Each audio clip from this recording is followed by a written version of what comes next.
This is the Wifed Up Now What podcast. I'm Coriel, and this conversation is all about marriage management advice for millennial wives. Today, we have two very special people in the studio. Now, they are near and dear to me personally, but y'all are going to fall in love with them too. Please welcome to the show, the Forsters. We have Dr. Michael and Lorraine in the building. Good morning. Hey, Good morning. Hello. Oh, but I will say one thing though, Yes. Coriel, is that you forgot one piece of it. What did I forget? The one and only, the incomparable Lorraine Forster. That part. Look, so and Michael. we're already getting some marriage management advice. We're getting a little bit of wisdom within the first few seconds. I mentioned that y'all are near and dear to me because y'all were is it counselors? Premarital counselors. Yes. Okay, premarital counselors, our officiants for our wedding, our post-marital counselors, all of the things. And so I'm always excited whenever I have the opportunity. Well, let me not lie. I was going to say I'm excited when I have the opportunity to talk to y'all. It's usually not very exciting, but I'm excited when I have the opportunity to talk to y'all publicly. Right. When it ain't just about me and my problems. Right. But we're going to talk a little bit about me and my problems today. Which is what this podcast is all about, though, because we have been led to believe that getting the husband was the hard part. You know, that's the word on the street. It's like single ladies, you got to do 1, 2, 3, 4, 5, 6 to get a man. But what's on the other side of the marriage? That is what this conversation is all about. It's like you've done it, girl. But now that honeymoon is starting to fizzle away and real life starts, real work starts. So I would love for y'all to start by just telling a little bit about your marriage. So how long have you been married? And then talk a little bit about the work that you all do as a couple. And, well, I'll just say, to you as well, you guys are very near and dear to our heart as well. Yes, definitely. We consider you to be some of our adopted children. Thank you. You've been adopted into the family. Definitely love you guys. And, Love you too. we definitely appreciate you having us here. Of course. And I think I'm going to defer to my wife because she tells this story so much Oh my goodness. well, What story? better than I do. But I will say, though, that, one of the things that I just really cherish, we met 42 years ago. And I was thinking about it this morning. The fact is, and it might even be a little bit shallow, but I remember when I first saw her, that there was just something about her. It was her smile and her nose. And I think, that sounds kind of weird, right? Hey, but that was something that captivated me from minute one. Yeah. I'm going to let you go ahead and finish. And he's still got this smile on his face, baby. And he loves to play with my nose. But so we did meet 42 years ago. It was love at first sight. I love the Porsche that he was driving. Okay. No, that's what caught my interest. But initially, I'll say, long story short, it was not love at first sight. He actually went to friend zone for a minute there. And then meeting his family, knowing how he was raised and all of that is what helped me to allow him to be more in my life. Okay. And in my son's life, I had a son who was 1 year old. So long story short, we've been married 38 years. And all of them have been absolutely perfect. I've been the perfect wife. That part. Right. Okay, now the truth. The truth, yes. So there were a lot of things that happened that I did not expect, that he did not expect. I definitely put him on a pedestal. I thought he was so far beyond the average guy, and found out that was not true. Found out that was not true, and which is why we do what we do. We ran into some very difficult times that included my non-negotiables. Yes. Oh my gosh, you just said so much to unpack because I know some of those difficult parts. They don't know some of those difficult parts, but I want to talk through some of them because the expectation that we have when we enter marriage is what leads us astray a lot of times. Not only is it our own personal expectation, sometimes we don't even really know what our expectation is, and then we get there and it's like, well, this ain't what I thought, but I didn't really think about anything. So we don't really know our expectation, and if we don't know it, we can't communicate our expectations so that our partner could actually meet our expectation. Exactly. What do you feel is a realistic expectation for a woman becoming a wife? Like, what should her real expectation be? Because a lot of us enter marriage and it's like, wait a minute, hold on. This ain't what I thought it was. Yeah, there are several things. Number one, expect that things are going to change, period. And all of those ideas about things will ultimately go smoothly because we love each other and we're pretty much on the same page when we say I do. But the reality is, first of all, you need to do premarital counseling before you say I do. And that way, some of the topics will be discussed. So you'll have an idea of what you're getting into. And then once you get into the marriage, to understand that things are not going to always go smoothly. Finances need to be considered, how you manage your finances, how you manage blending family and friends. You need to also consider your sex life, your spirituality. All of those things are things that you have to really think about. What is it, as you said, what is it that I want so I can communicate to my mate what I want and they'll understand it. So you mentioned something about his family, like seeing his family, and then you're like, okay, he can come on out the friend zone. We can give this a try. I think so often we overlook not just how your family is showing up. Like you go around and it's like, oh, they're cool or they're nice or whatever, but like, how were you raised? What did you witness in your home? What was your experience with relationships or communication or finances? All of those things I think we overlook because we're looking at his Porsche or we're looking at, you know, what social media tells us is important, and then we're forgetting about the real things that are going to matter once the marriage truly begins. What would you say are some of the most common challenges that y'all are seeing? Because y'all work with people premarital, but on the other side, we be sending, y'all are in our Rolodex, like, look, call them today. We send y'all so many people, and I know somebody sent us to y'all, so I know that's kind of how y'all get around, but what are some of the common things that you're seeing in this modern day marriage? Like, what's really going on? And usually I think one of the main things is the communication dilemma. As with most situations, everything that happens needs to be communicated. So usually learning how to communicate effectively is an issue. And one thing that has come out recently is that family support is one of the number one reasons couples are divorcing today. For lack of family support. Exactly. So that has changed. Usually it's always been communication, sex, and finances. Now lack of family support. And I guess that's because we're so busy doing so many things. You know, we have 3 or 4 different jobs, you know, all these streams of income, so we're not supporting each other. If I could just chime in just 1 second, you know, in terms of the expectations, I think that there needs to be an expectation that you need to be flexible, because despite, you know, the upbringing, the family background, and even though those things are, you know, they look ideal, that does not guarantee that what you experience in the marriage is going to reflect the same as what your mate might have, you know, experienced in your life. Would you say that that is accurate? Because something else you said that I could personally identify with and relate to is the pedestal that you had him on, that you just thought, oh, perfect man, perfect husband. And then it's even harder when they fall off of that pedestal.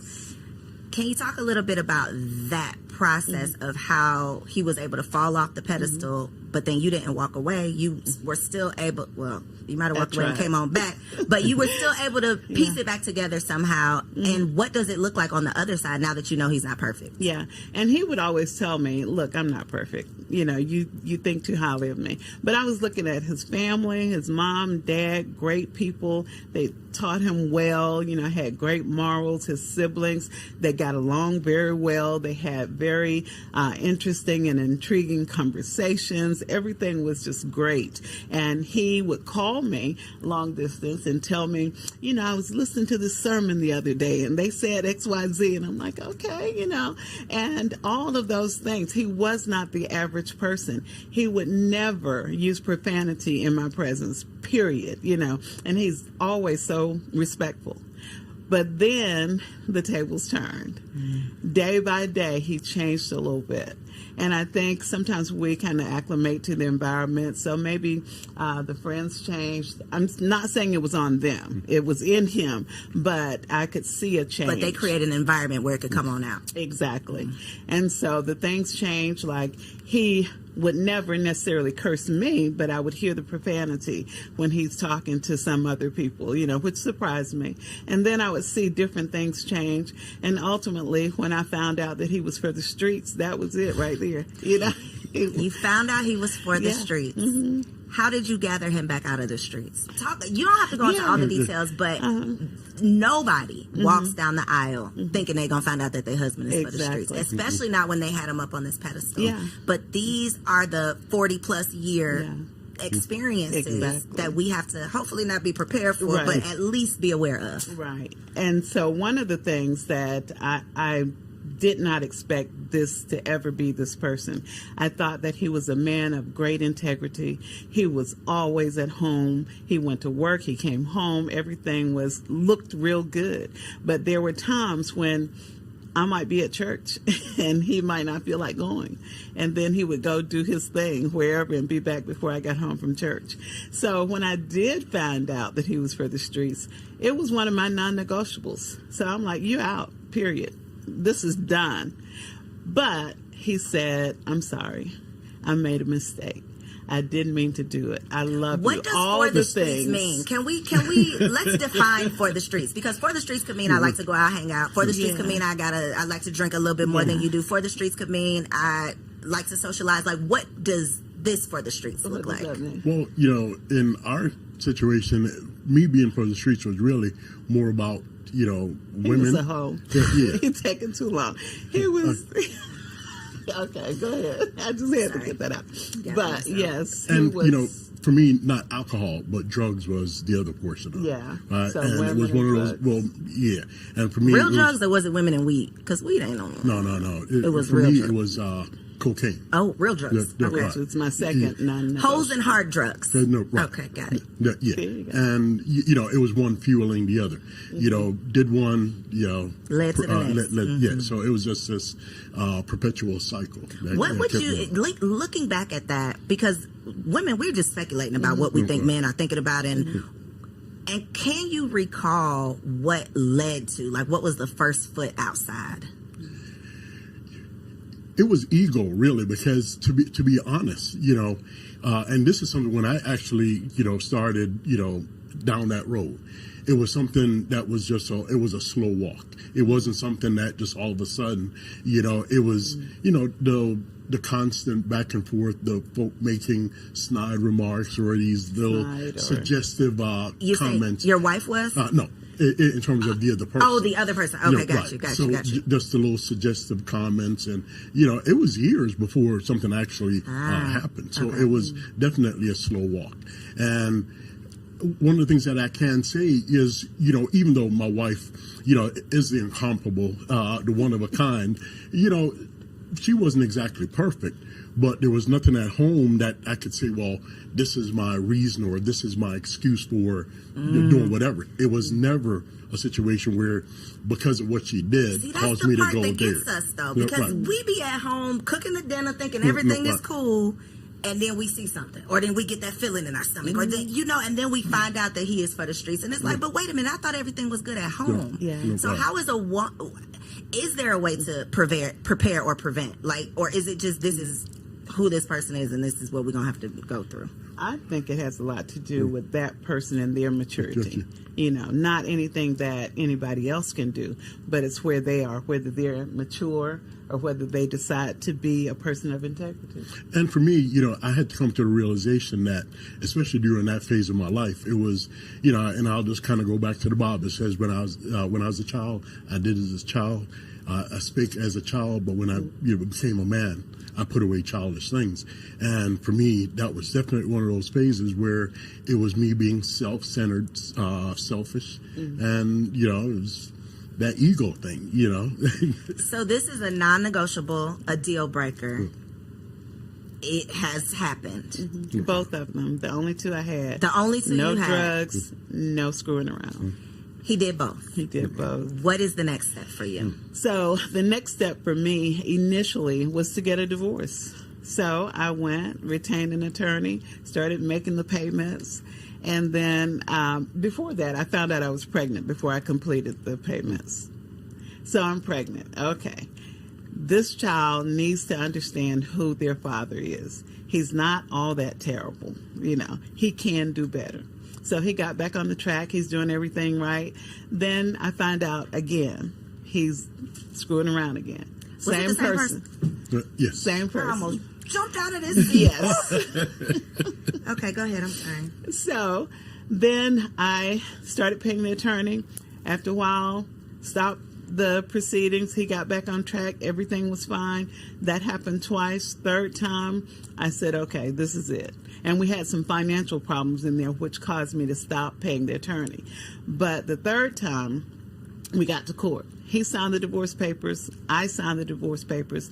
And the attorney was there and shared with the judge what was happening. And the judge said, a sister looked at me and said, I will not grant you a divorce. And I was thinking to myself, where's your boss? Because Somebody gonna grant this divorce. Exactly. So, but she ordered us to go to counseling and come back in 6 months. But we actually got back on track and never went back to court. It was years later before they even closed the case out.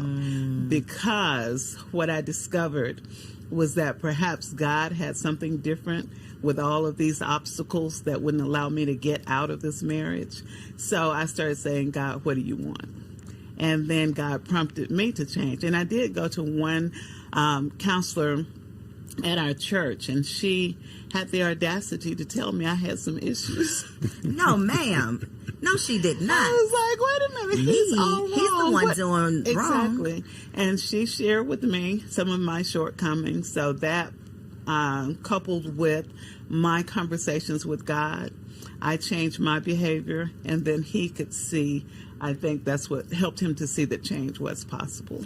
So as a woman in this scenario, and I'm sure this is something that comes up with your couples, how do you not internalize it and make this about you when it's obviously, something that he's dealing with? That's part one. But then part two is, how do you take accountability of maybe you're not making this a safe space at home? Maybe you do have an attitude, whatever the counselor told you, like maybe there is some things that you need to work on. How do you not blame yourself, but then also take accountability for your part in the partnership? Yeah. So initially I started to go down that hole, as most people will, what's wrong with me? Why is it that he's out seeking something else? What's wrong with me? And then I soon realized that there was nothing wrong with me. And anything that I thought was wrong, I could fix it, or be happy with it. So I did work on myself. And then I was able to say, you know what? This is his problem. He has the issue, not me. And so with me making the changes, and that's basically what the counselor told me, that I was not making it a comfortable environment at home, because I went from wondering what's my problem to, hey, look, I'm all of that and then some. So you need to recognize. So I had to tone it down a little bit. So there had to be like a happy medium. Right. But really though, in all fairness, if there were some things, in terms of her attitude or whatever, if there was something that's present and prevailing, 9 times out of 10, it was because of something that I did, right? That it wasn't making it a warm and loving environment, creating that space for me, because she was pissed off, probably. Right? And then, so, how can I expect for her to be loving and kind if, I'm taking her down this, road, creating all this aggravation and frustration. This scenario where she can't be peaceful and calm and kind all of the time. So I'm expecting her to take the blame for me stirring the water and, getting things, stirred up. But yet she's supposed to be... Y'all were both playing your parts in it, for sure. Yeah. And it was definitely him. And some people who know me now think, oh, she's a minister. She's always got down on her knees and prayed and everything worked out. Well, when he looked at me, this came to mind. I'm peeling potatoes. It's like on Thanksgiving or Christmas Day or something. And I said something to him, and he looked at me and said, Psh, get out my face, and turned his back and walked away. And all of a sudden, the knife went sailing across the room. It was in slow motion and hit him in the back, stuck him in the back. So that's the kind of thing he provoked. 40 plus years. You know what, though? It's so necessary Yeah. to hear these conversations because people love to spend, well, your grandma stayed married for 60 years. Yeah. But we weren't privy to what was really going on in that marriage. And if we knew what they had to work through over over a course of literally a lifetime, everybody wouldn't be, I think, running so quickly down the aisle and not being prepared to do so. Do you think that you entered the marriage with deal breakers or non-negotiables? I don't really think that I had. Well, I guess maybe I probably would have one, and it would probably be cheating because I know for me, had it been a situation where the shoe was on the other foot, I'd have been out the door. peace out. Out the door. Yeah, I thought, even though it was unspoken. Got you. So when couples sit down on well, not on your couch because I know a lot of it is virtual, but when you are in the presence of couples, premarital, how do you advise to handle like deal breakers? Do you advise that you should have deal breakers, non-negotiables, or do you encourage people that you can work through whatever life presents you? So, of course, each situation is different. We do ask them sometimes, do you have deal breakers, and let them listen to what they're saying and what their mate is saying. Many of them who have gotten to the point of really wanting to be married, they'll say things like, okay, I don't know if cheating would be my deal breaker, but drugs would definitely be. And violence, which we definitely ask people to step away from the relationship if there's violence or emotional. But you threw that knife now. Doc, you threw that knife. But that was not on that was a purpose. reaction. I didn't get it. It was a reaction. Thank you, babe. It wasn't premeditated, or are you sure it wasn't premeditated? It was not. Everything just went together. It all clicked. Fast. Yes. But those things, even with that, I said we have no experience with violence because I don't count that as violence. Ma'am. Now, ma'am. When I did it. Okay, gotcha. We don't count. When I did it. Okay. Or the time that I slapped him. So those things, Sometimes a good slapping. No, we do not condone violence. We don't. We do not. No. Fellas. Yeah. But, sometimes a little yanking. Yeah. Okay, that's interesting because we've had a conversation around deal breakers, and it's usually the wife who has a laundry list of things that they're not going to deal with, and the husband who's like that one thing, like, absolutely not. If you step out, I can't get through it. Yeah. In your experience with couples, though, have you had situations where it's been infidelity on the woman's part and they have been able to work through it? Have you witnessed that? We have. He said no. He started shaking his head real quick. Right. We've seen them try, but ultimately it ends in a divorce. Why do you think that is something, well, I believe that it's really biblical, and I associate it, right, with what I consider the temple experience, right? The inner court, the outer court, and the temple, right?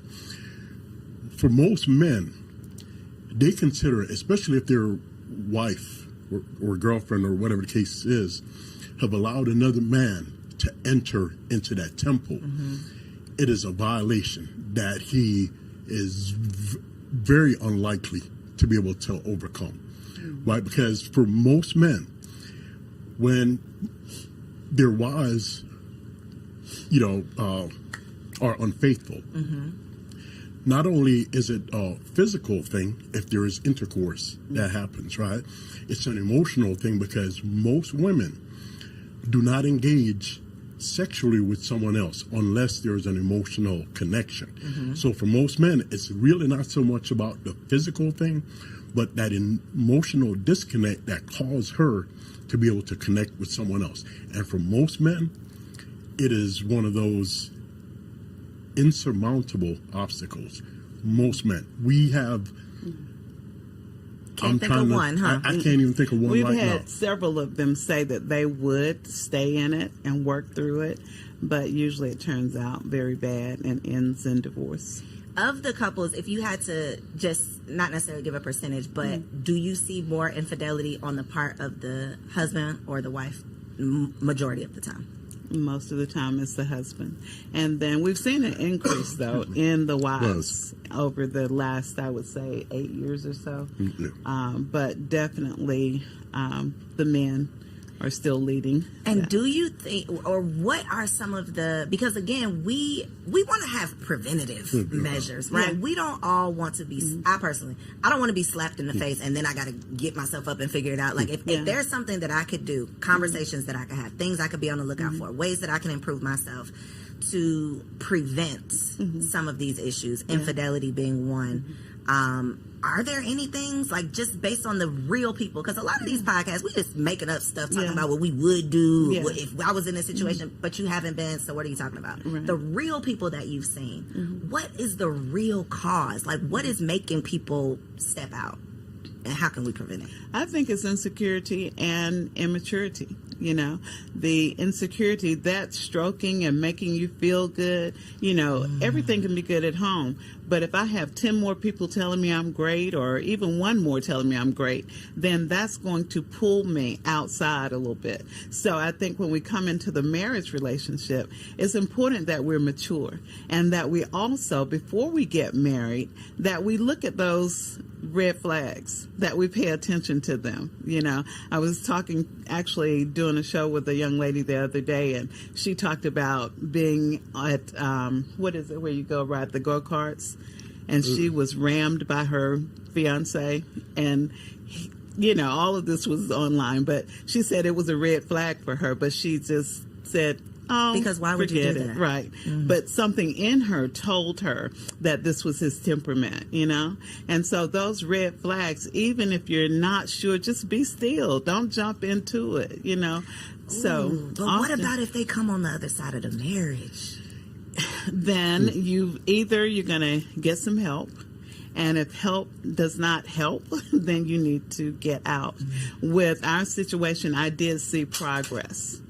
I made changes, he made changes, and daily or monthly I could see the changes. So that's what helped me to stand. Plus, I wasn't having any luck with the divorce thing. But that's what we advise people. If you see progress, then make sure you can then, you know, look forward and have hope. But if you don't see any change, you're going to have to make the change. Yeah. And if I can say this, you know, I think, you know, we get caught up in this notion, you know, we're in love and, you know, we look forward to this life happily ever after. And, you know, it's just this all fluff and glamour and glitz, right? When the reality, that is not the reality, right? And I think people really do need to realize that they need to going into marriage. It needs to be eyes wide open. Right, that you're not dismissing these things that are these little red flags to you, that you are addressing them up front if you can. You know, surely there are things that's going to happen, you know, because if you're going through life together, there are going to be obstacles. There are different things that's going to come up. But when there are these blatant red flags on the upside, on the front side of it, and you ignore them, that's ignorance. Right. So, you know, we definitely encourage people to go into it eyes wide open in a loving way. Right. And, you know, share your concerns or whatever. If your partner is willing to make changes or whatever, take note of that. If they're not willing to make changes, take note of that too. Exactly. Because and I remember this and I'm going to link below when y'all were on Girls Stop Playing, because I remember a part of the conversation was how a lot of times one partner is dragging the other one in, and it's like, well, if they weren't interested in premarital counseling, 9 times out of 10 on the other side of the marriage, they're not going to be willing to sit in and work on and talk through, you know, what it takes. And there's so much that you're going to have to work through and talk about, especially when we start talking about having kids. You know, throwing that into the equation. Marriage is just not all fun and games. It is not. No. And this is coming from someone who used to heavily promote, girl, I know you want to get married. Let's get this, let's get together, let's become wives. Right. Now that I'm a wife, I'm like, sis, it might not be for you. Because it's motherhood and marriage. If you are not all in and committed, it's a shit show. Like, it is hard out here. So you talked about communication and intimacy, which, you know, we hear about finances, communication, intimacy. These are the challenges in marriage. One of the conversations that I've had around communication, though, is sometimes the lack of communication. So sometimes it's we don't know how to communicate, but a lot of times on a woman's part, it's I'm going to avoid some of these tough conversations. Talk about the impact that being an avoider can have in your long term in your marriage. Yeah, and that's just like sweeping something under the rug. Eventually it's going to pile up, and then you got a whole lot of stuff under there. So the best case scenario is go ahead and discuss it, but figure out when and how to discuss it. One thing that we recommend that couples determine a specific date or 2 dates out of the month that they're going to have conversations, a check-in period. And that check-in period, then I know and my husband knows that we're going to have some tough conversation. And sometimes it might not be anything, but we still have that on the calendar. And when we do have those tough conversations, we also need to put a time limit on it. When we went through stuff, we would be up like 3 or 4 hours at night talking, but do it about 45 minutes. And if you still need to say something else, then table it and say, okay, we'll address it in another couple of days. Because if you keep picking at it and one of you are not into it, you're not going to get anything positive out of it. So with communication, you're right. The lack thereof is the biggest problem. So make sure it happens. Be intentional about it. Have a check-in time. So that they don't have to do what I do. Because y'all be seeing that email come through. Coriel is scheduled at 3:34 in the morning because we didn't have this argument, and now I got to call the people. Now we got to see the people. So instead of doing that, you already have this time set aside, so it's not like I'm in trouble, because that's what it turned into. I'm telling on you. So instead of that, it's like, no, we already have this dedicated time. We're going to meet. We're going to talk, and I'm not going into it mad because it's already on the calendar. Better than me. And I was just going to kind of add to that, in terms of the communication. One of the things I know that we see a lot, right? And this happens to happen on the woman's side of it, that they don't want to have the conversation with their husbands, because they don't want to upset him. They don't want to bother him. So, we just kind of let things, especially early on. How does that work out for you, though? It doesn't. I'm like, girl, be yourself. And then the next thing you know, you have just this major explosion, because things are swept under the rug. Or you turn into like a shell of yourself because you don't want to ruffle any feathers. You don't want him to be. I was literally on the beach, y'all. You should be happy on the beach, right? You on vacation, you on the beach. On the beach in Miami, and a couple were not that far away from me, so I could hear the conversation they were having, and something had upset this husband.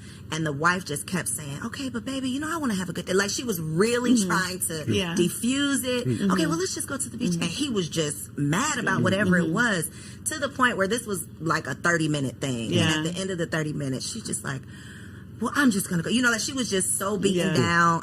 Let's just go to the water. She's like dragging him, trying to hold on to his hand and make him cut to the water. He ends up going back. And it was just such an uncomfortable, awkward thing for me as a stranger to even witness. But I think it was a representation of so many marriages that I don't want to ruffle any feathers. Let me just calm you down. Let me just give you your way. Let me just, and then you end up doing yourself a disservice. How can we avoid that part of it? Is it just being assertive and standing up for yourself, or? And it's like you said at the beginning, first of all, we need to realize, what is it that I'm asking for? Because if I come to you and say, babe, I don't want you to wear blue jeans ever again.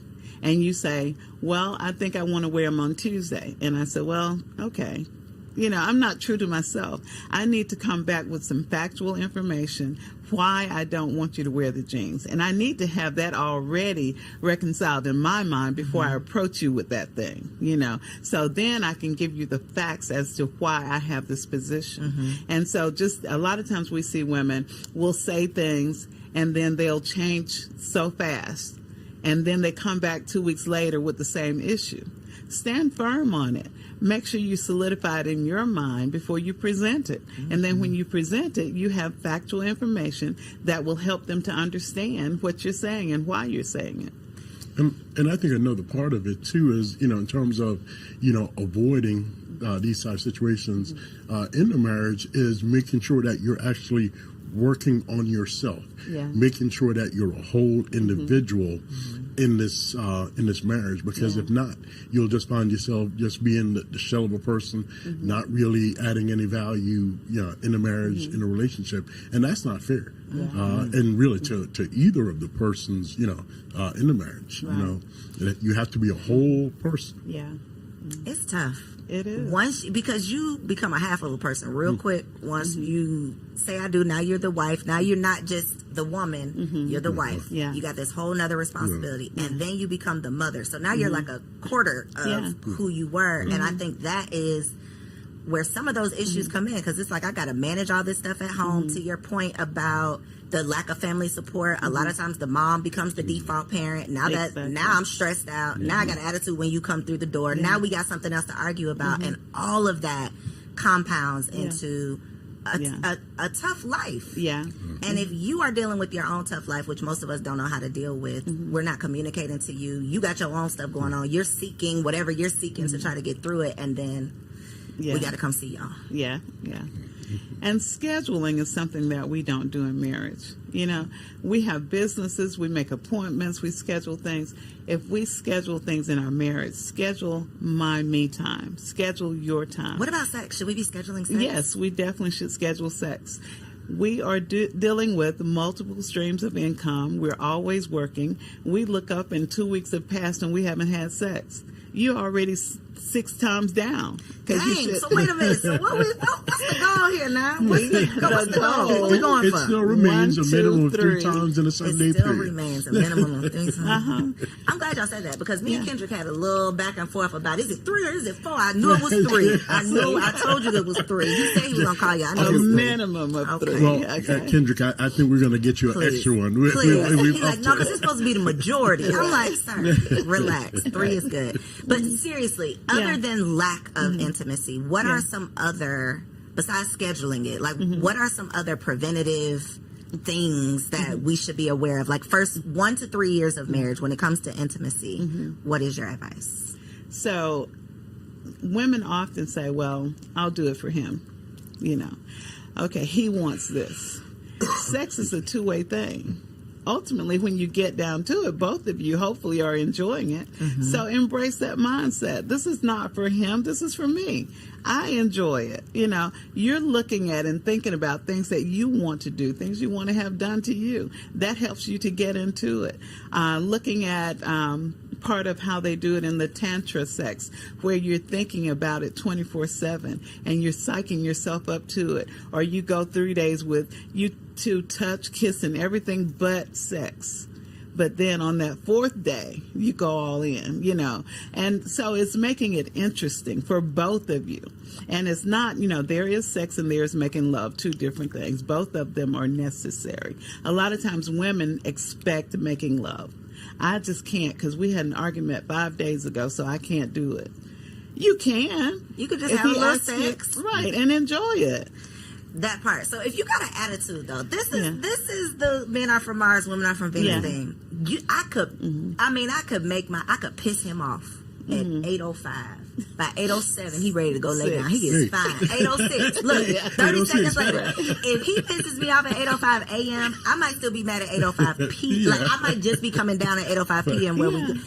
That is the part that I think, I'm laughing about it, but I really think this is a serious problem, because men do not understand. Like, my body almost don't work. Like, I'm going to be looking at you like, you don't want to be on top of me and I'm looking at you like that, right? Yeah, but he's not looking at you. He don't care. Yeah, he don't care. But when years ago, somebody close to me had a terrible car accident. They were paralyzed. I get the call and I'm like, oh my God, I'm just pretty much in shock. And I tell him, he just starts groping and I'm like, really? And what was your reason for that? He said it always made him feel better, so he thought sex would make me feel better in the moment. I was just trying to play my part, trying to help her get over this situation, try to put her in a better state of mind. Distract you. Let me get your mind off of that. No. Wow. Yeah. Y'all are literally from Mars, because what? Yes. Okay. That is thank you for saying that because that represents what men, and I don't want to just say like y'all, but y'all brains are literally different. They are wired different from ours, and so that is a perfect example of. They just can't read the room sometimes. Right. But that was, I believe, at that time and at my stage of maturity, that was a legitimate thing for me, in terms of my thinking that this is how can I help my wife in this moment? And that's what I deflected to. I really appreciate you saying that right now, because for most women, we're like, no, hell no, you are crazy. But he was serious. He was serious.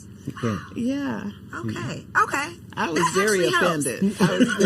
Yeah, I would have been offended too, but that makes it make sense. Yeah. That y'all literally, it's a totally different thing for y'all versus how it is for us. Okay. So put it on the calendar. Yes. Make it do what it do. Okay. All right. The last segment. Well, and let me say a little bit about that too. I'm not saying to women, just, he might have totally disrespected you and you're supposed to go pull your clothes off and be ready for it. I'm saying he should come back and at least apologize, and you should be able to say, well, we can pick this up 2 days from now. We'll talk about this thing. Let's go ahead you just made me and think reunite. Of something. Withholding sex. Talk about that. What comes to mind when I say withholding sex? Because that's a whole thing of like a barter, like a bargaining chip in marriage. Well, let me just start here, and I'm gonna go to the Bible on this one. The Bible says, "Do not withhold from one another, except by mutual consent, and for a predetermined amount of time." So that you don't fall into temptation, because your body no longer only belongs to you, it belongs to your mate. And I'm gonna let you go ahead and take it from there. Yes. And that is true. And I have learned that withholding sex is not a good thing, because it really doesn't accomplish anything, but it serves to push the two of you further apart, And the reality is, if he's looking for sex, which most men are not looking to make love, or not always, then he can go and take things in his own hands. He can also go, and that chick who's been looking at him at work, he can go get it anyway, So why not go ahead and do it? It's healthy. Just like if you go walking together, you go running together, having sex helps you in terms of building up your heart rate. It helps you emotionally. It gives you a state of peace, So go ahead and do it. If you want to withhold something, don't fix dinner. Do something else, but don't make yourself do without enjoying sex. And, if I could say this, in terms of men being wired different, I think you did say that word, wired different. Yeah. And it just, came to my mind the fact that for most men we're probably two-way switches, women are three-way switches, and I'll put it like this, because for most men it oftentimes it's just a look or something or a touch that gets us to that point, whereas with women it's three ways. I feel that it's the mind, the heart, and the vagina. If those three those poles aren't connected, it's not going to happen. So, and I think, we don't want to minimize that part in terms of, saying that, and as we were saying that we shouldn't deprive one another, right? But it does require a little bit more for women. And I think we have to acknowledge that, in terms of for men, that it's not just that on and off switch. And I think those are part of the conversations that have to be had, because as your body changes, as your responsibilities change, as your schedule change, if y'all are not on the same page and committed to the commitment, then I think that could definitely cause some struggles as well. Okay, so we do a segment called Wifey for Lifey. So I want y'all to look in this camera right here, each of you, and just give one piece of advice for a wife in her first year of marriage. Her goal is to be wifey for lifey. She's trying to be 40 plus years in, hopefully more than that. One piece of advice for her to be wifey for lifey right here in this camera. I would say to love yourself. Always make sure you look good, make sure you feel good. People are attracted to confidence, so love yourself. And for me, I would say, remember the covenant. The covenant is really that it's two people entering into an agreement that they're going to achieve a goal, mutual goal together. I love it. Okay, so for the people who need to call y'all, because there's a couple of y'all need to call this camera again and tell them where they can find you online. I know y'all got some events going on, so how can they stay connected with everything y'all got? So definitely you can find us on Instagram. It's ARM, ARM _ Michael and Lorraine. And that's Lorraine with L-A because there's nothing low about me. I know that. Ooh, so Mama knew. Once again, it's ARM _ Michael and Lorraine on Instagram. And then our phone number is 470-403-1584. All right, and we'll make sure that we put all of that in the show notes down below. Thank y'all so much for being here. I know that y'all probably on the floor, your edges sliding back right now. I know. Make sure you share this episode with a friend, though, because these are the necessary conversations that we need to have on the front side so that we don't have to go sitting with them on the back side, okay? Once you start backsliding in your marriage. All right, next segment, our girl TK is here for Wifey Keeps It Spicy. Stick around, and I'll catch you on the next episode. Peace. Hello, ladies. Welcome back to another Wifey Keep It Spicy with your girl, Takesha. I am super excited for this week's little chit chat because, one, I feel like I was a little strong-armed into this conversation. I'm going to be honest, y'all. I be trying my best to drop the jewels, the gems when it comes to being a freak, being nasty, doing all the things, enjoying intimacy with your husband, because why do all that in your single life and then give your man side lazy booty, right? No, we gonna turn up when we get the ring. That's what we really supposed to do. But I felt like I was going to be operating in disobedience if I continued down that path. So here, y'all, real quick, just to let y'all know, if this is your first time watching, we drop all the tea, all the gems, all the jewels when it comes to keeping it spicy as a wife. But this week, and it might be a series. I don't know. Y'all let me know if y'all want to flip this into a series. We're going to shift, right? Because I feel like there's a plethora of things in between the reasons why a woman cannot be as freaky for her man or show up at nighttime when those lights dim. I feel like there's a plethora of reasons why she can't do that. So before I give y'all the gems on buying stripper shoes and getting this toy and putting this pole in your room, we got to talk about something that I feel like is incredibly important and crucial. Now, it might not be for everyone, but it's for someone. Do you know that it is possible to love and enjoy a man, your husband, and not respect him? Do you know that it's possible to love your husband and not respect him? That's the question I ask, sis. Yes, it is a very real thing. And what I found out is that women are so exhausted from overcompensating in every area because their man doesn't step up in these areas that when it comes to that time at night, they like, sis, you're gonna get this little lazy side booty because I feel sorry for you and I'm here and I'm the only one you got, right?